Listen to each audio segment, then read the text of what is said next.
got a secret underneath. Yeah, she's this naughty little freak. She likes to put on a show. She likes when it takes control. Eludes a defender, lofts the left side. He's got Christian Watson. That was an elite level play, doing a 360 or whatever he did in the pocket to escape that. Once I saw it, on the TV replay, I was like, holy cow, that was an amazing play. How about the location of this football? Right on the money. He's done a great job of being really on the detail of his fundamentals and mechanics, and I think you're seeing a translation over to game day, and I think he's playing at a really high level right now. Since the bye, Jordan Love's officially on a heater, averaging more than 10 yards per attempt to lead the league, while throwing 6 touchdowns to just 1 interception. And the Seahawk defense is also rolling, grabbing at least 1 interception in each of the past 7 games, thanks in large part to defensive end Leonard Williams. He's having a monster year. I mean, shoot, the Jets game, he overtook that game. Is he going to take it to the house? He sure is. A pick 6, and he flips the game on a huge play. He's a high effort guy. Don't like to stay blocked. I feel like he's smart, knowing where plays going and stuff like that. Good player. They move him around. He'll play inside. He'll play defensive end. And then I think their DBs are really good too. So we got to make sure when we get our one-on-one opportunities at wide receiver, we do a good job, winning those opportunities. As for the Packers' mindset heading into this one, just ask Mr. Long Ball himself, Christian Watson. We just gotta, treat it like it's as big of a game as it is. I mean, it's a playoff caliber team, and we gotta treat it as such and just go in there with the confidence that's gonna be a 4-quarter battle. Welcome to Best of the Locker Room. Seattle is coming off its best rushing game of the season, but don't let that fool you. Geno Smith is second in passing yards and second in attempts. Here's Xavier McKinney.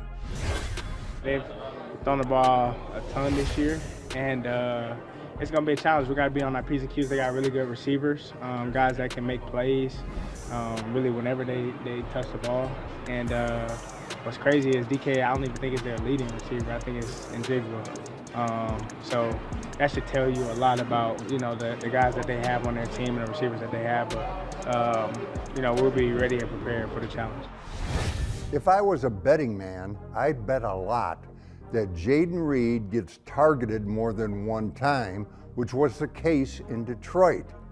Jayden says, whatever.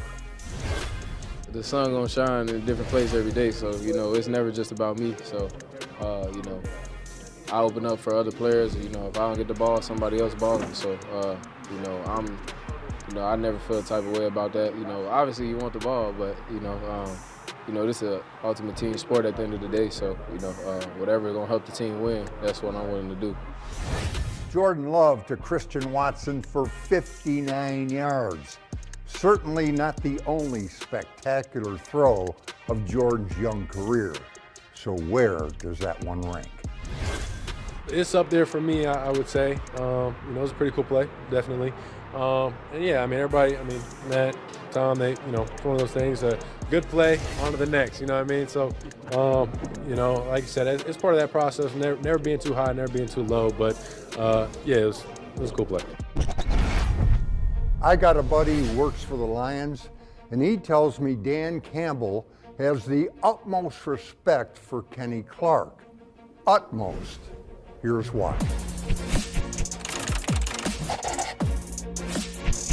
Here's Kenny, and he's working against Frank Ragnow, one of the best centers in the business. And Kenny instantly wins the leverage game. He's the low man.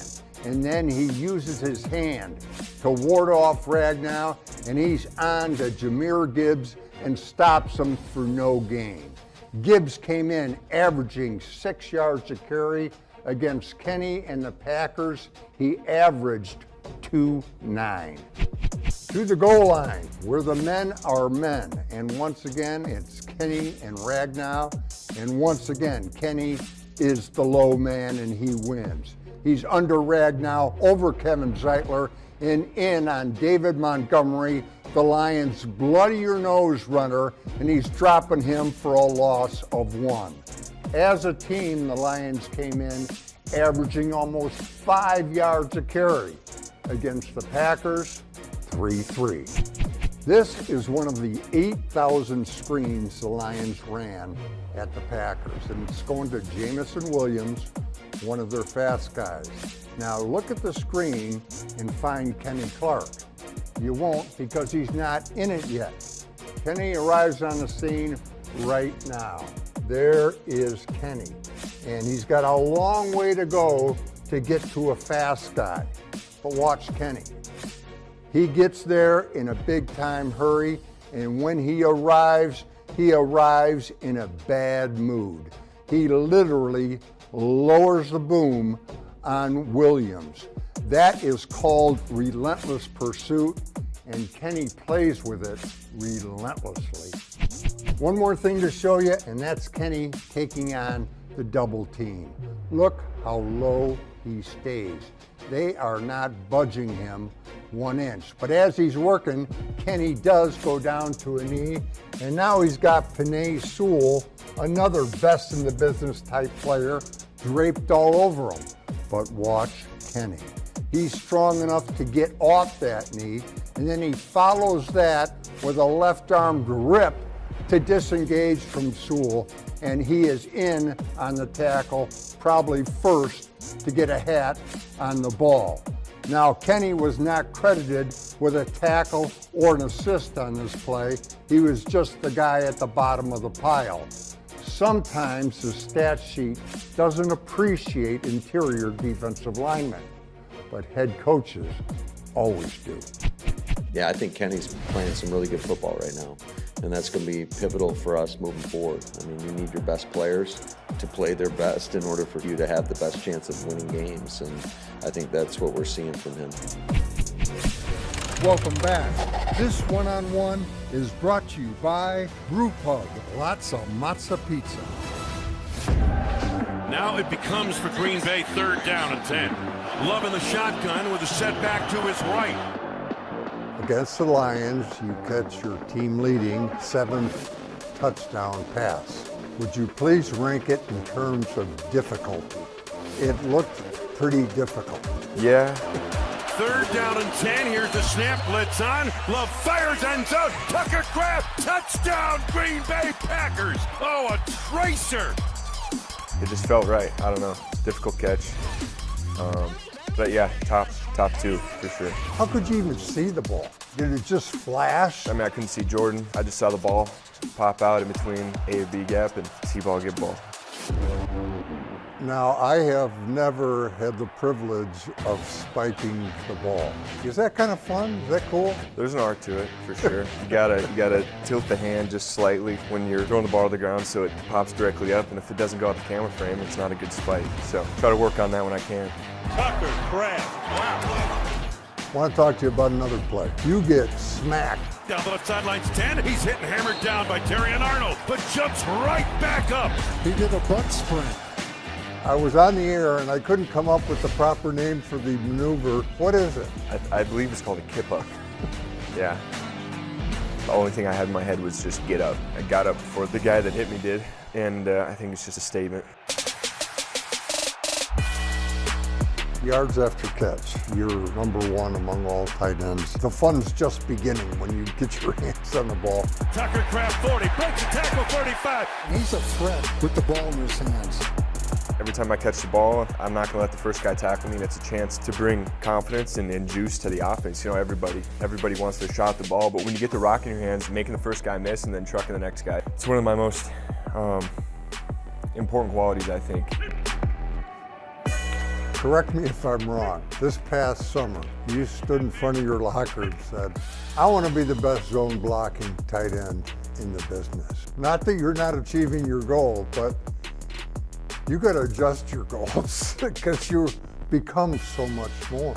I set that personal goal for myself, and everything else of it is just an extension off of that. Just kind of 1 week at a time, rolling with advancements in my game. Quick toss right side, Kraft dances into the end zone and spikes the football to the right corner.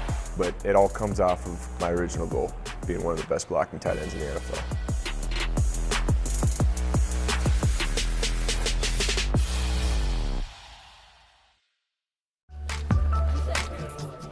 Jordan Love, quarterback. The football stuff's over here. I want to say thank you guys for coming out. I think it's going to be a pretty cool experience for you guys. Get to shop with me and my teammates here. $300, let's go. Here we go, guys. Where should I start? I'm right behind you. Hurry up. I'm right here with you. A lot of them too, they're starstruck. To have him walk in, and a lot of these kids, I mean, it doesn't get no better than that. As the holidays approach, I think it's a very good thing that he's doing in the collaboration for this community. Bam. It was fun. It was good. I know all the kids enjoyed it. Got to help chaperone them around and help them pick out some gifts. I think we hit every corner of the store. The teammates made the whole thing go today, so I appreciate those guys, giving some of their day to be able to come out and just help be around these kids. More than anything, I just hope it inspires these kids and help them with whatever they might be going through in their life and just give them that inspiration. That's you. Bag secured right there. I think this was an awesome event, and hopefully look forward to doing more of it. We're good, guys. Thank you. Thank you. Christian, it's going to be typical Seattle, where it's allegedly the forecast rain a lot. Is there anything you do differently as a receiver? No, I mean, if anything, you just got to try to have the same mentality that you always have as much as you can. Obviously, it's definitely a tougher environment to play in as a receiver, but I mean, you just got to try to wash it away as much as you can, and just have the confidence when you're trying to catch the football and hold on to the football. Talking about catching the football. Last year, PFF had you at like 30% for contested catches. This year, it's about 70. I don't know if the stats are right according to them, but what's been the biggest reason that you've had success in that this year? I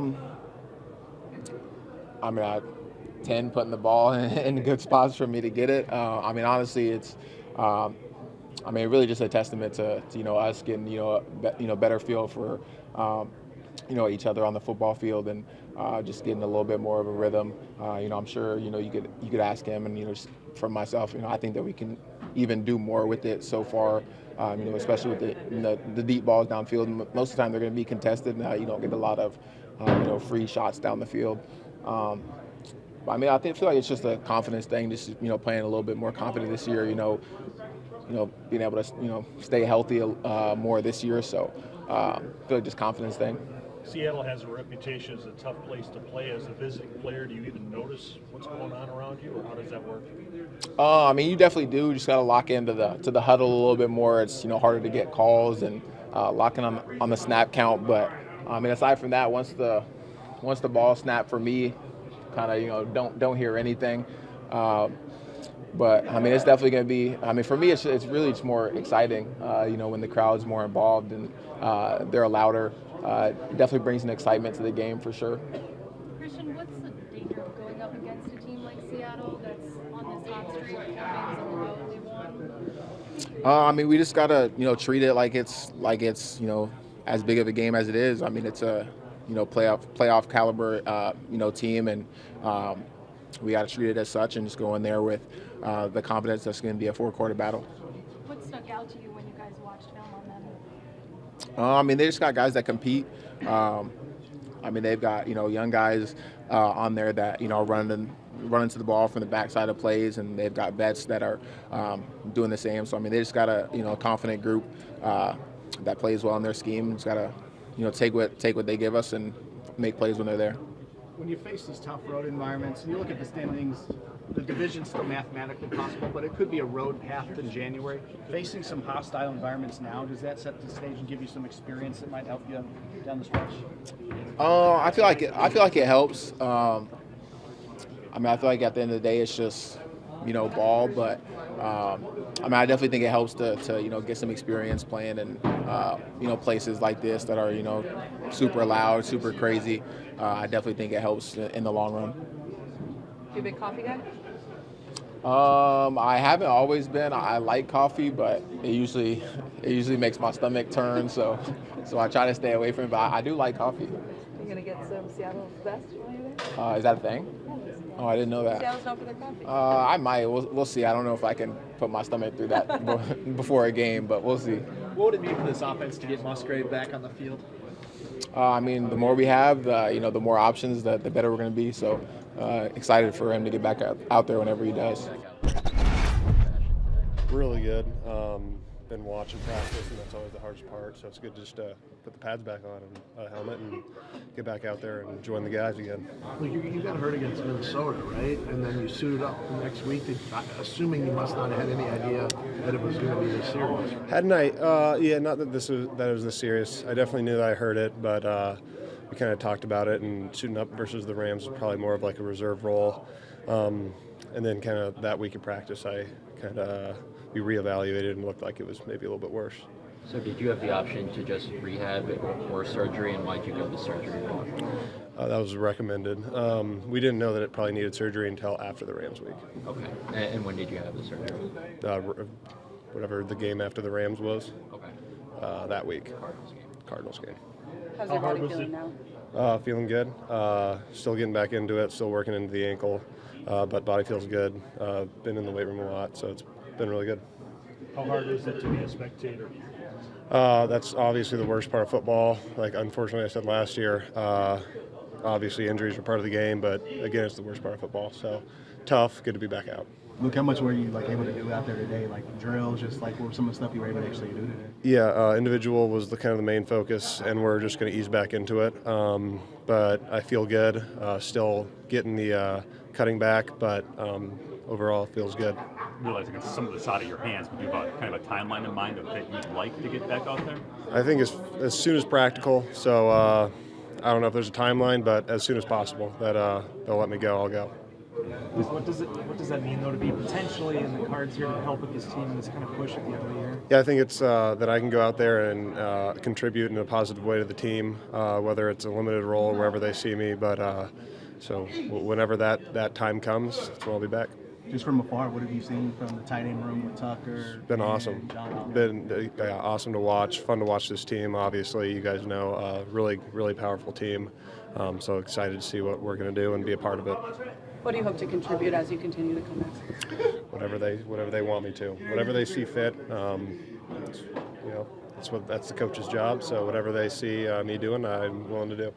Luke, I know you had the extended time off last year with the last one. What was it like this time around having that extended time off, just I guess mentally?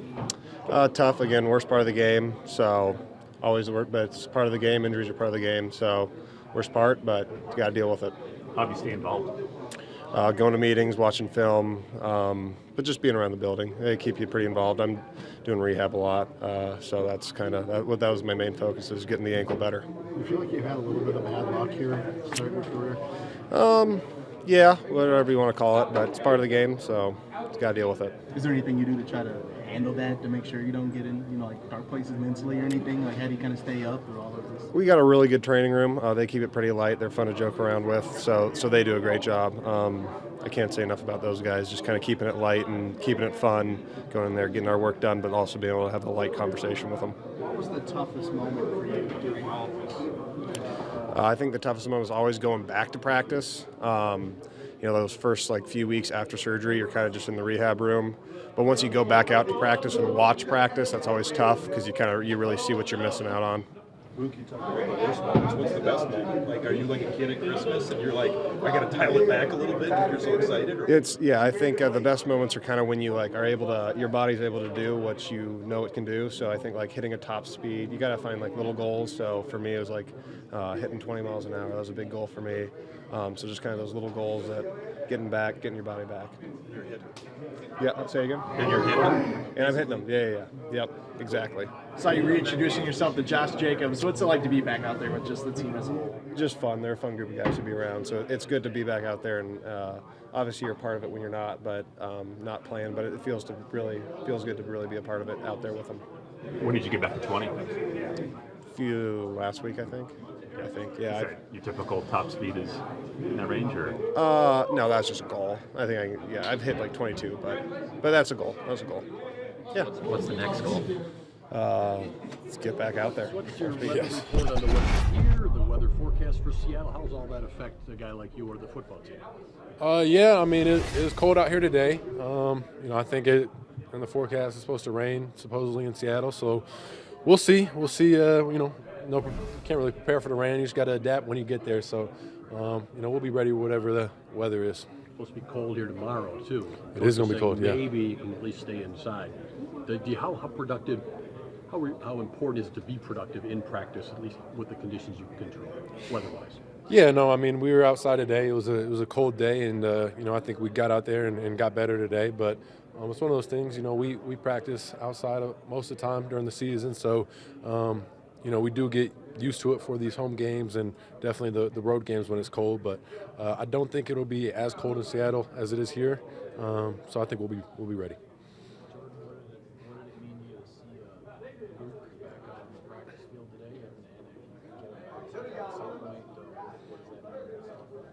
Yeah, it's been awesome to see Luke. He was out there in pads and whatnot doing some individual stuff today. So it was great to see him back here. Obviously, had a tough injury. Didn't know when he was going to be back and if it would be this season or not. So it's definitely nice to see him back out there. Hopefully we can get him back before the end of the season and for playoffs and whatnot. So it's awesome to have a guy like that back out there.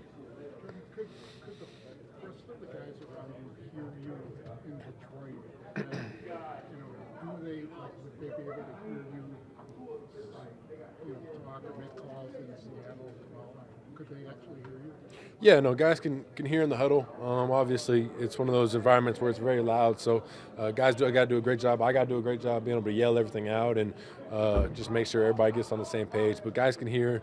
Once you get up to the line of scrimmage, it does get a little bit more difficult. But you just got to be able to communicate, make sure everybody's on the same page. And those guys do a good job if they don't hear something to be able to try and get up close and hear. But you just got to do a good job trying to be as loud as possible in these environments. Do you change up the cadence? Is that up to you, or is that part of the play that gets called? Yeah, no, I decide, in the huddle all the cadences, and some cadences are determined based on the motions we have, be able to time stuff up. But obviously in these road games we do silent count, so it's not the same as being able to use that cadence and mix it up. So, but yeah, I do decide the cadences. In your first couple of drives in Detroit, and I think Matt even alluded to this, that you wanted to run, but they were letting you pass. I mean, did that kind of throw you guys in those first couple of drives? That the look that the Lions gave you?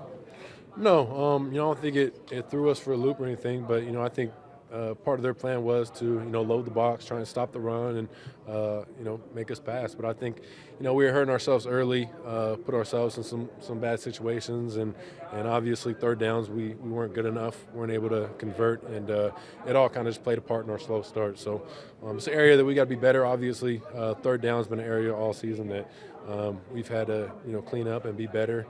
But I think they did a good job trying to get pressure and bring some of those pressures and just play man coverage behind it, and we weren't able to take advantage of what they did. So I think we got better as the game went on, but it was too little too late.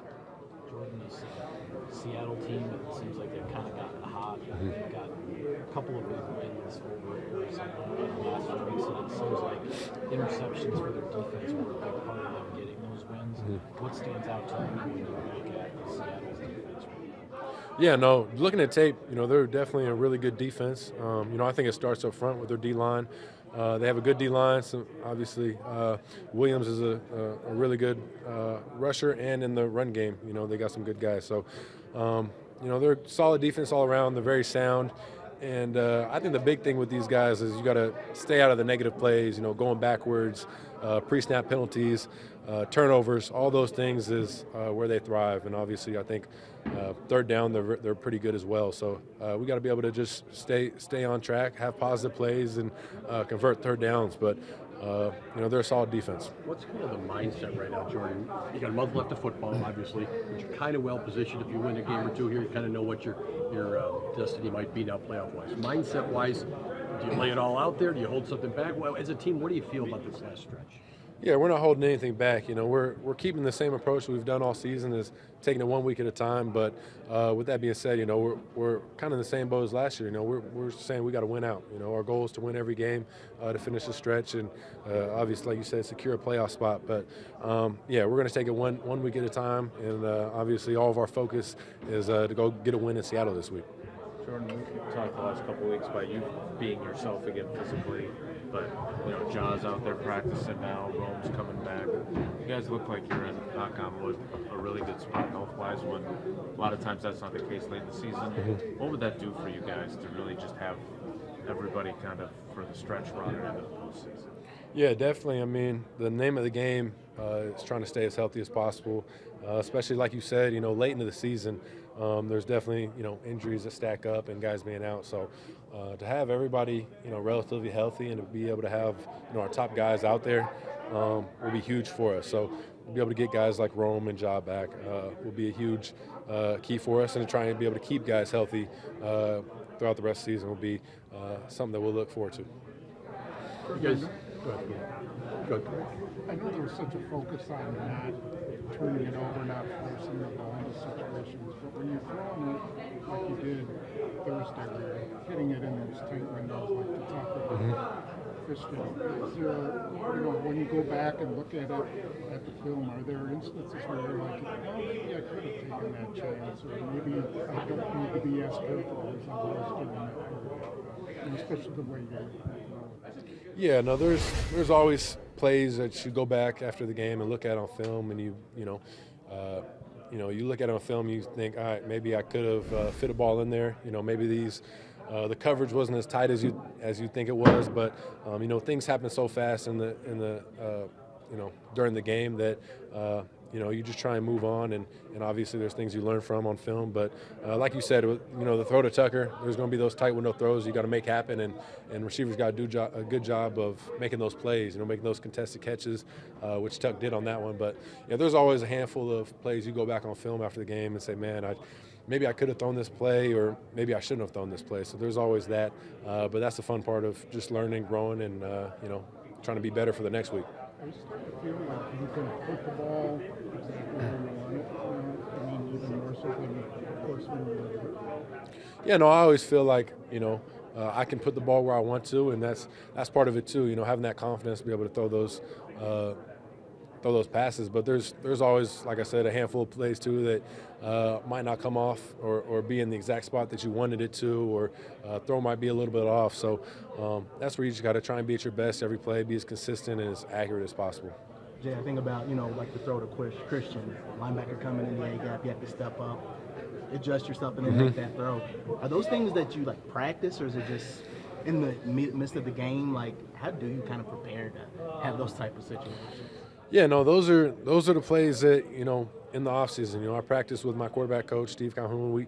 We do a lot of drill work of, you know, trying to make guys miss and avoiding the rush and just moving in the pocket, trying to make small movements. But this is stuff that we do all the time, trying to make a move and then reset, get back on platform. So it's cool to see stuff come alive in games when it does happen. But, you know, even, you know, an individual drill here during the season, you know, we do a lot of drill work of pocket movement, you know, staying on platform and being able to make those throws. So it's stuff that, you know, as a quarterback, you know, in the off season, those are the drills that you practice, and who knows when it'll come alive in the game. But you know, when it does come alive, you know, those are the ones you want to make. At this point of the season, are you still doing a lot of adding to the offense, or is it now, by this point of the season, execution and fine-tuning what you guys want to do? Yeah, no, every week is definitely different. You know, we add plays based on looks the defense has shown us on film, and things that we might be doing to take advantage. And then obviously we have our base staple plays that are kind of in every week. So it's kind of that give and take of just,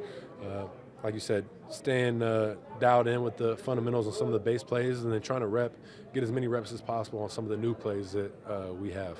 Hey, Jordan, going back to throw to Christian, I know you got more important things to do than ranking your favorite throws, but that was pretty ridiculous.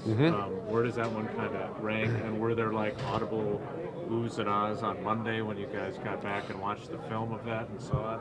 What was the room like? Yeah, no, it's up there for me, I would say. You know, it was a pretty cool play, definitely. And yeah, I mean, everybody, I mean, Matt, Tom, they, you know, it's one of those things. Good play, on to the next. You know what I mean? So, you know, like you said, it's part of that process. Never being too high, never being too low. But yeah, it was a cool play. What's your feeling just before the release? Is there ever just like I got this, like that this is going to happen? Do you like will the ball in there? Do you feel like you're in the zone on a play like that? Yeah, no, I mean, in the course of a game, you know, there are those plays where you do feel like you're in the zone, but, you know, make the move, see Christian running, just put it out there for him. And obviously I got hit, wasn't able to see. So those are the ones that when you can't really see what the outcome is, it's tough. You kind of just got to hear what the crowd's doing. And you never really know what happened. So be able to get up and see that he caught it and made that play, it was pretty cool. Hey, Jordan, when we think about you guys being physical, we obviously start with Josh.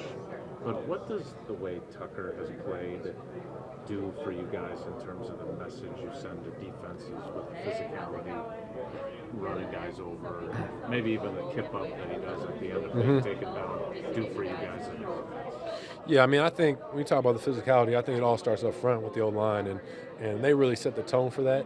And I think everybody plays off of it. But, you know, talking about Tuck, you know, that's one thing that he made apparent this offseason was he wanted to improve on his blocking ability. And, you know, he really spent a lot of time on that and just wanted to be a more physical player. And, you know, I think it's showing up on tape, and he does some really good things in the blocking game. But, you know, you talk about guys like Josh Jacobs and the way he runs. You know, in the game, when you see guys, you know, run somebody over or make a nice block, you know, I think that just motivates everybody else and gives everybody that confidence to go out there and want to do the same. So, but like I said, that physicality, it all starts up front with the O-line. Jordan, I feel like we've asked this a couple times with Tucker and Luke, and they've been kind of not together very much. What could a two tight ends look like, and how productive could that be if you could get those two guys? Yeah, no, it'd be big time. You know, I think the last time we had it was really during training camp. You know, having both those guys out there, and you know, it definitely changes the plays we call and some of the formations we have and personnel groupings. But to have both those guys out there on the field, you know, those are two really good tight ends. So, you know, I think it definitely changes the way we can call some plays and things like that. But it's been tough not having Luke out there. So to get him back healthy and back on the field will be big time.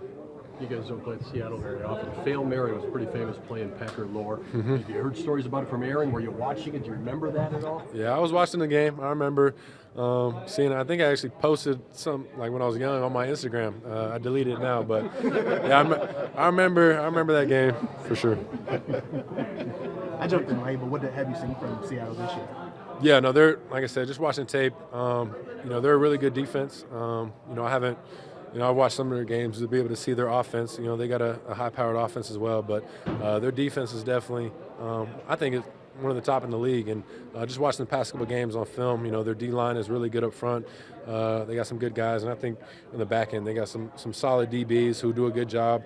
I think they're all tuned in together with the coverages, and you know, they don't let a lot of stuff pass them. So I think it's a really solid defense that we're going up against. Do you recognize? Do they look like the Ravens since Mike is from there? Do you see any similarities like that in their scheme? Yeah, they have some similarities. You know, I think. You know, we talked about similar to kind of the Texans defense as well, but you know, I think it's one of those defenses that some of the R's too, they want to stay in that shell coverage and keep everything in front of them. They want to take away the explosive plays, and I think they do a pretty good job. You're a part of that franchise. What is that place like, and what makes it so tough on visitors? It's real loud, Lumen Field. It be shaking, it be rocking in there for sure. It's just, I'll say it's definitely a loud crowd. They love the Seahawks. Great atmosphere for sure to play in. How would you describe your experience there, your time there?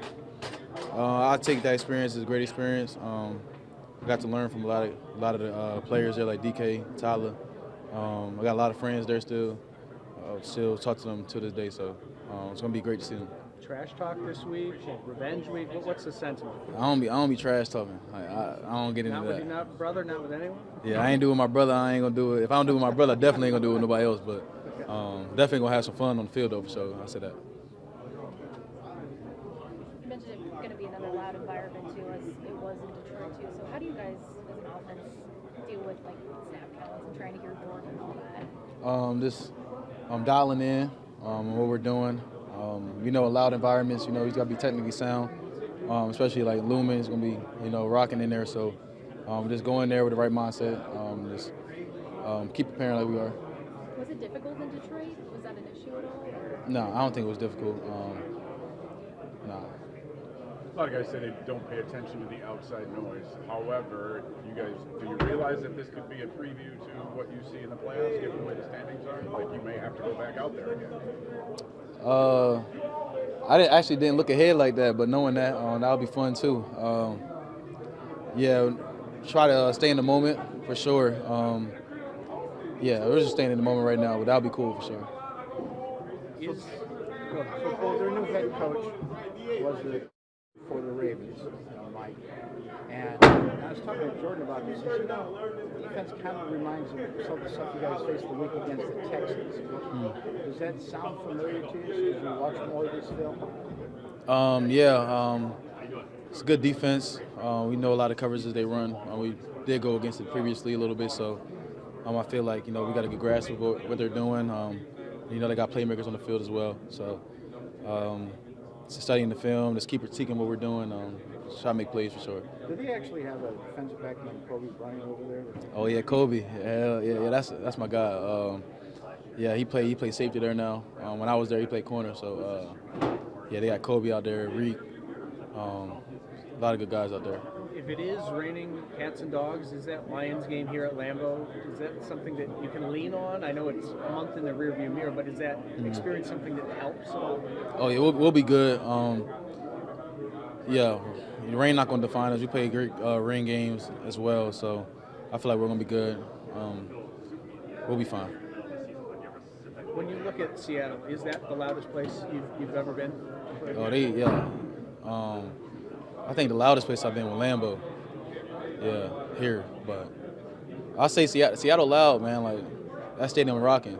That's one of the stadiums that, it's going to be great night to play in. It's going to be fun. So, obviously, can't wait for that moment. Their atmosphere they provide is pretty crazy. I played there once before, so I know how loud they can get. And I know their fans are crazy, crazy loud in that way. And they got a really good team, so it's going to be a challenge for us going in there, a road game, tough team, playoff opponent team. So that's the mindset that we carry into it. You've gone against Gino before. What's the challenge with him? Yeah, I've gone against him before. He does a good job of looking off. That's something that I noticed that's pretty big. I think he's had some turnovers this year, but he's a really good quarterback. He knows how to improvise plays. Like I said before, he knows how to win. I think that's the best attribute when you have a quarterback is, getting a quarterback that can will your team to a win no matter what. No matter if it's a pretty one or ugly one, you're able to get the job done. And I think, regardless of, the things that they've been through, and just even in his career, he's been through a lot of things and still been able to overcome a lot. And, he's playing well. Do you like where your pass defense is at? And again, they've thrown the ball more than just about anybody in the league. Yeah, I do. It's going to be a challenge, though. Like I said, they've thrown the ball a ton this year, and it's going to be a challenge. We got to be on our P's and Q's. They got really good receivers, guys that can make plays really whenever they touch the ball. And what's crazy is DK, I don't even think is their leading receiver. I think it's Njigba. So that should tell you a lot about, the guys that they have on their team and the receivers that they have. But, we'll be ready and prepared for the challenge. What does Smith and Jigba look like on film? I have not seen them in person. Yeah, no, he can run. He makes some really high difficult catches, and he gets open. I think those are like the biggest things for him, really. Yeah, you guys set a ridiculous standard, both you and the defense, with the kind of takeaways you were getting early in the year. It's not happening quite as frequently. Is that you get a reputation and opponents are extra careful not to set you up for those opportunities? Or what do you think's going on there? Yeah, I think that's part of it. Obviously, teams are more aware. But also, I think there still have been opportunities for us to go out there and get the ball. We just got to be completely dialed in. Like now it's like, all right, we got to be, all the way complete on our details and be in the right spots. And our underneath droppers got to be in the right spots. Our middle field safety, corners. Everybody got to be in the right spots, and the plays are there. We just got to be just a little bit more detailed, and we'll be able to make those plays. I don't mean this to sound like a game plan question, and shut it down if you need to, but apparently, according to the numbers, Geno throws underneath short more than any other quarterback in the league. Having your best player 20 yards back down the field might not be ideal. Do you guys have to take a different approach because of the way he plays? Yeah. And that's that's something that we've looked at. I've talked to Half about, and we've had conversations about. I'm gonna get more involved. Just trying to. Obviously, I know kind of what the deal is now, so just gotta find ways to put myself in these situations so I can get involved in these games and have effects in the games, because I know that, if I'm deep, it's probably not much going to happen too much. So just get more involved with the game, being in the low zones, and just doing things to get going early. There were some times where you came down and then bailed out. Yeah. Are those opportunities, or those situations where you're hoping, okay, maybe he didn't see me come down? Yeah. I mean, I think that's just for disguise purposes. Just trying to show different pictures to the QBs, and we're gonna keep working on that and keep trying to get that better, and try to force the QB into seeing something that's not there and making a mistake. What have you seen from Zane Anderson since you got here, and what do you think about him stepping up in the second half last week? Yeah, it's nothing that I didn't expect. I expected it from him. I know how he prepares. I know how he comes to work every day. He's the same guy every day. He's always locked in. Even when we do walkthrough, he's always behind me, just making sure that he's always getting the mental rep part of it. And so when he gets in the game, I know that there's not going to be any fall off. And we have great communication. Me and him are pretty close. When he gets in the game, obviously I'm happy for him. And but I also know that he's going to go in there and do his job. In a typical week, how much attention do you pay to an opposing defense? Just obviously being a defensive guy yourself, do you watch at all of other teams' defenses? Yeah, for sure. And especially this one, because obviously I got some guys that I play with and guys that are good friends, Leo and Jay Love. So yeah, I pay attention to kind of what they've been doing. They've been playing really, really good, and they got really good defense, man. They fly around. Their DBs make a lot of plays. They play together, and they got fun defense to watch for sure. Xavier, what have you thought of the season Love's put together? Obviously he's had some pretty big plays. Yeah. Throughout the course of this thing. No, he's a hell of a player. Obviously, I got to play with him, and that's my guy. So he's playing well for them, and he's been playing well for them since he got there. And man, he just continues to, get better each year. Seahawks have been playing pretty good defense, but if there's one area that they've struggled recently, it's inside the tackles, and you lead the league in that. When you watch that on film, is that obviously going to be a game plan to try to take advantage of that? Knowing that their defense, they rely a lot on their guys that they have up front. Their DBs are not really afraid to hit, come up and hit. So I think that's a testament to, how they're coached and how they're being trained over there. They're very ball aware that I've noticed just on film. So for me, just trying to run with the same, determination that I've been running with, try to come out there and just put my stamp on the game. Jair, coach just ruled out. I was listening to his presser, ruled Jair out, not hitting, I guess, speed. So, he wouldn't really give a specific, but what are you seeing from Jair? Does he look like he would be ready to go? I don't really know too much about that, but just because they work out with the staff or whatever, so I don't really know where he's at. But obviously as a team, we want him on the field. Have you been? Sorry, I don't know your exact game-by-game log with the Raiders, but have you played in Seattle? Yeah, I assume you have. But I actually had the best game of my career in Seattle, so it's pretty fun to go back and see how it goes this time. Obviously, it was a different. I think I had 303 yards in that game, but it was it's a different defense, different coach, and things like that. So we'll see how it goes this time. What do you? I mean, besides obviously a great performance, what do you remember about just the noise and trying to get cadences off, whatever, all that. I remember first the air. I feel like the air was real clean out there, but I remember coming out and it's a dude that's known for heckling, the opposing fans, like right there by our tunnel. And I remember like I got into it with him before the game. And then, you know, once I won the game on the, you know, the last, on the touchdown or whatever, I ran straight to him and I was like, thank you for that. You turned me up today. So it was pretty fun. Obviously, games you just mentioned, 303-yard type of games, but a stretch of time in your career, this at least touchdowns-wise, for what, 8 or something ridiculous? Yeah. Like, is this the best little stretch of time you've had in the NFL? Yeah, with just like touchdowns on like every week. Yeah, I would say that definitely. Just they come in bunches. That's one thing I do know about, you know, playing the offense. If you're doing everything right and you're not getting the results that you're looking for, just stick to it, put your head down, and then it'll take care of itself. Sure. I mean, 4 weeks left. How are you feeling compared to other seasons with your workload? Yeah. Just your body at this point. I feel fresh, man. It's kind of weird. Like, I'm not dealing with anything. Like, my body feels good. My legs a little heavy, but like normal soreness, nothing crazy. This is probably like either top 2, top 3 I felt in the season, you know, since I've been in the league. Quick one for you. The 3 touchdowns against Detroit. I don't think anyone had really talked to you about that. Yeah, nah. Just what was that like to get 3 touchdowns in that environment? It was weird because, you know, we were still battling, you know, and when I got the first one, it's kind of weird to, like, just be happy when you score or when you kind of down, you know, but just we was battling, man. So, like, that last one felt good. That fourth one would have felt a lot better. But, you know, it played out how it did.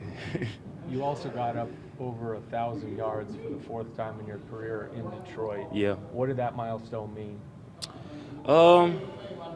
Really, that's just kind of like the standard that I feel like I hold myself to. It's like almost like every year I come in with the mindset of I'm getting 1,000. However it goes, that's just my mindset. But right now I'm just chasing my greatest year. So whatever that is, I think that number is like 1,300 or something like that. That's what I'm chasing right now.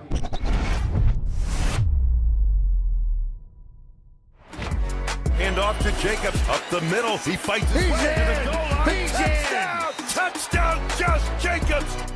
That's 4 straight games with a rushing score for Josh Jacobs, who's averaging 2 per game over that span. And for the 4th time in his career, Jacobs has eclipsed 1,000 yards. You know, you talk about guys like Josh Jacobs and the way he runs. You know, in the game, when you see guys, you know, run somebody over or make a nice block, you know, I think that just motivates everybody else and gives everybody that confidence to go out there and want to do the same. The way Josh runs, it's just a little more physical.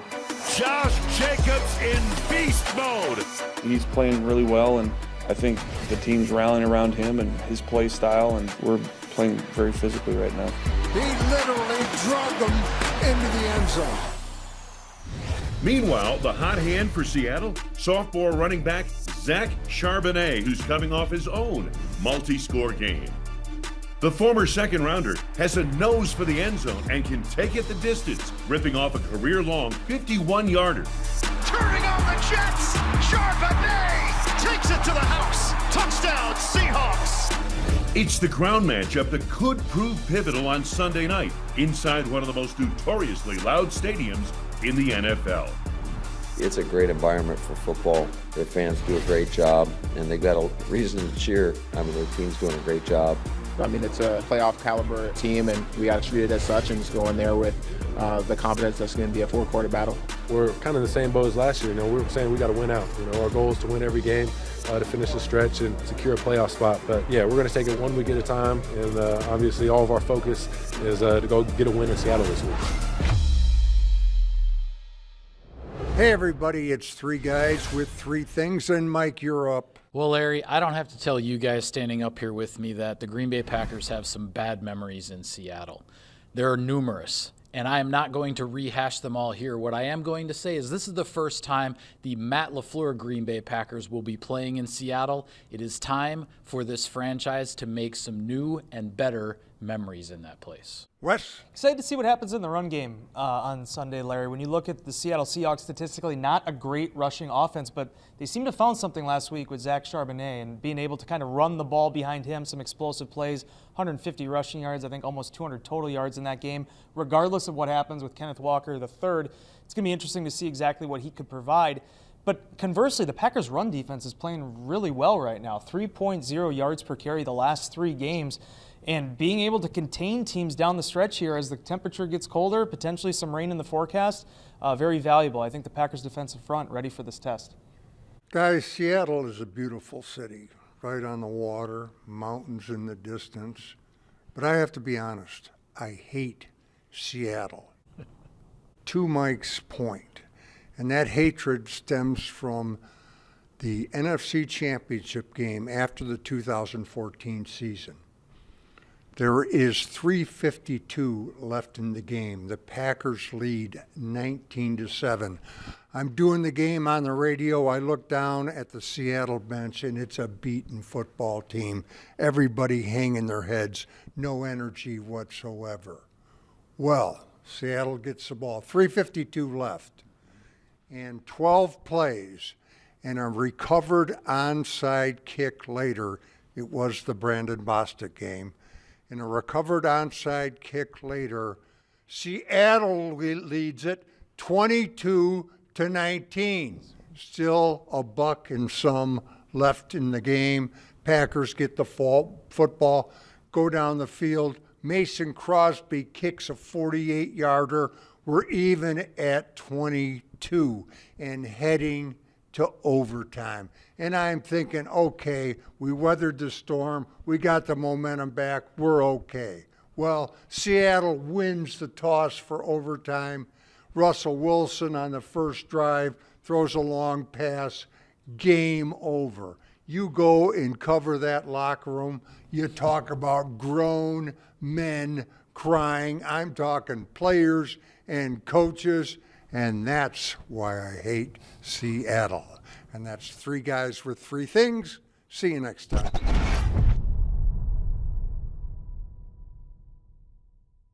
It's only a handful of plays that separate these types of games. People are going to be clawing and fighting for every game. There's a lot of ball in front of us, and we got to continue to make sure that we look no further than what is right in front of us. It's the time, it's the place. There it is! Pushes the pile. Play action. That is sack. Snap, crackle, and pop. Now is the time and the time is right.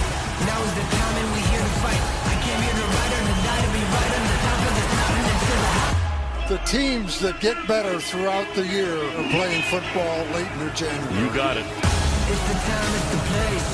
Always planning, never late. Now is the time and the time is right. Now is the time and we here to fight. I came here to ride or to die, to be right on the top of this mountain until the high.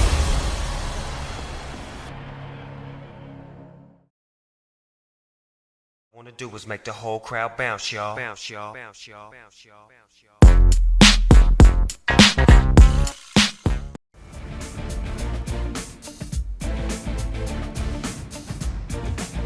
The Packers cruised past the Seattle Seahawks on December 27, 2009. Needing to win to get into the playoffs, the Packers made a statement. The defense intercepted Matt Hasselbeck 4 times, 2 coming from Atari Bigby. On offense, running backs Ryan Grant, Almon Green, and Brandon Jackson combined for over 150 yards and 5 touchdowns. The Packers won 48-10 and clinched their spot in the playoffs. Memorable moments brought to you by the Oneida Casino.